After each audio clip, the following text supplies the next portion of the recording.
विरार पश्चिमेच्या बोळिंज परिसरात तलावात बुडून 13 वर्षीय मुलाचा मृत्यू झाला आहे। गुरुवारी दुपारी 3:30च्या सुमारास ही घटना घडली आहे।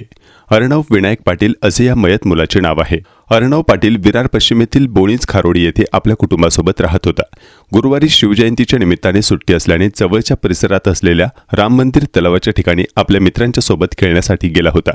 याच दरम्यान तलावात असलेल्या तराफ्यावर बसून खेळत असताना तलावात उतरला आणि त्यावेळी पाण्याचा अंदाज न आल्याने तो बुडाला। या घटनेनंतर मोठी खळबळ उडाली होती। या घटनेची माहिती तातडीने वसई विरार महानगरपालिकेच्या अग्निशमन दलाच्या जवानांना दिली। माहिती मिळताच तलावाच्या ठिकाणी पोहोचून अर्णव याचा शोध सुरू केला होता। 3 ते 4 तासाच्या अथक प्रयत्नानंतर अर्णव याचा शोध लागला। त्यानंतर त्याला विरार ग्रामीण रुग्णालयात दाखल केले, मात्र त्यापूर्वीच त्याचा मृत्यू झाला असल्याचे डॉक्टरांनी घोषित केलं। या प्रकरणी बोळिंज पोलीस ठाण्यात अकस्मात मृत्यूची नोंद करण्यात आली असल्याची माहिती वरिष्ठ पोलीस निरीक्षक प्रकाश कावळे यांनी दिली।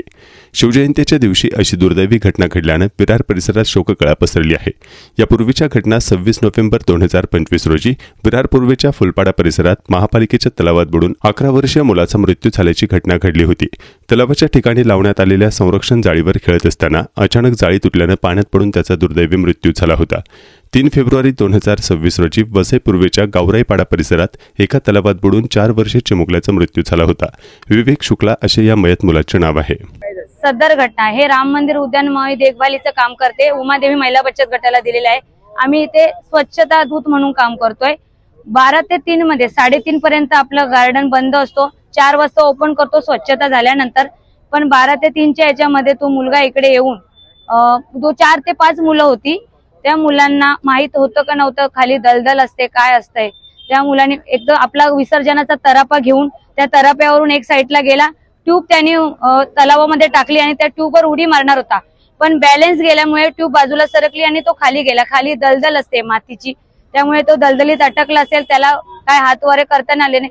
2 मुलं त्याचा प्रयत्न करत होते त्याला काढायचा, पण ती छोटी असल्यामुळे त्यांना पण जमलं नाहीये आणि तो खाली गेला। तर मोहीम आपली शोध मोहीम 2-2.5 तास चालली। त्याच्यानंतर त्याचा शोध लागला। आपले फायर ब्रिगेड वाले आले, काही ग्रामस्थ होते, आपले कार्यकर्ते होते, आता जे नवीन पदाधिकारी होते सर्वांच्या सहकार्याने पोलीस होते, भरपूर साऱ्यांचा त्याच्यामध्ये सगळ्यांनी सहकार्य केल्यानंतर 2.5-3 तासामध्ये मुलाचा शोध लागला। पण दुःखद घटना अशी झाली का मुलाचा जीव तिथेच गमावला गेला। कारण कुठेतरी आपले आईबाप आपल्या मुलांच्यावर दुर्लक्ष होत असतो। आपली मुलं कुठल्या वेळेस बाहेर जातात, कुठल्या वेळेस जायला पाहिजे। आम्ही गार्डन बंद करायचा, उघडण्याची वेळ आपली बाहेर लिहिलेली असते। मुलं गेटवरून उडी मारून येतात। गेट बंद असताना बाहेरूनच्या गेटवरून उडी मारून येणं, परत जाणं, कुठेतरी मग आपण त्यांच्यावर दुर्लक्ष करतो। तर एकच सूचना देऊ शकते, आपल्या मुलाबाळांवर लक्ष ठेवा, वेळेत त्यांना पोहोचवा, त्यांच्यापर्यंत त्यांच्या जोडीला जा, मुलांची काळजी घ्या। कारण आताची मुलं खूप हट्टी असतात, आईबापांचं ऐकत नाही। कुठेतरी असाच एखाद्याचा पुन्हा एकदा जीव जाऊ नये यासाठी आपल्या आईबापांनी नागरिकांनी काळजी घेतली। आम्ही सतत वारंवार सूचना देतो, बोलत असतो का येऊ नका, वेळेत या, गेट उघडल्यानंतर या, पण कुठेतरी आम्हाला पण त्यांची प्रत्युत्तर वेगळी असतात। त्यामुळे महिला बचत गट याच्यामध्ये काही सहभाग घेऊ शकत नाही। आम्ही स्वच्छतेचं काम करू शकतो, बाकी काही करू शकत नाही। 12 वर्षाचा मुलगा 8वी मध्ये शिकत आहे तो।